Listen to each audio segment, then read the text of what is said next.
Chairman కారుణ్య foundation ఈరోజు ప్రపంచ అవయవ దాన దినోత్సవాన్ని జరుపుకుంటున్నాం. అవయవ దానం మీద సమాజానికి అవగాహన పరచాల్సినటువంటి అవసరం ఎంతైనా ఉంది. ఎందుకంటే అవయవాలు అవసరమైనటువంటి వారికి అవయవాలు లేకపోవటం ద్వారా అనేక మంది చనిపోతున్నారు. తత్ఫలితంగా ఆ కుటుంబాల్లో చాలా విషాదకరమైనటువంటి సంఘటనలు జరుగుతున్నాయి. ఒక వ్యక్తి తన మరణానంతరం అవయవాలను కానీ దానం చేయగలిగినట్లయితే ఒక వ్యక్తి 8 మంది ప్రాణాలని కాపాడగలిగినటువంటి వాడు అవుతాడు. అదేవిధంగా ఆ కుటుంబంలో కూడా సంతోషాన్ని నింపిన వాడు అవుతారు. ఈ సమాజంలో గొప్ప సేవ ఏదైనా ఉంది అంటే అవయవాలను దానం చేయటమే గొప్ప సేవ. అంతకన్నా దాతృత్వం, అంతకన్నా సేవ, అంతకన్నా మార్పు మరొకటి లేదని నా ఉద్దేశం.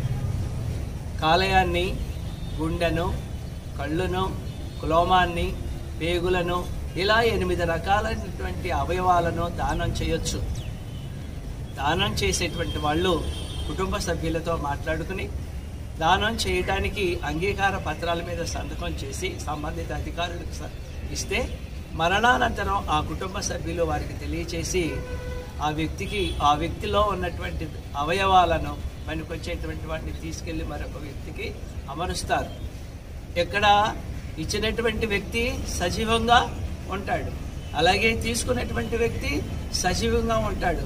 చిరస్మరణీయంగా ఉండాలంటే ఈ లోకంలో ఒకే ఒక ఫ్యాక్టర్ ఏమిటంటే అవయవాలను దానం చేయడం. అవయవ దానాన్ని ప్రోత్సహిద్దాం, అవయవ దానం మీద అవగాహన కల్పిద్దాం. అవయవ దానం ఇచ్చేటట్లుగా అనేక మందికి దీని మీద అవగాహన కల్పించాలని కోరుకుంటున్నాను.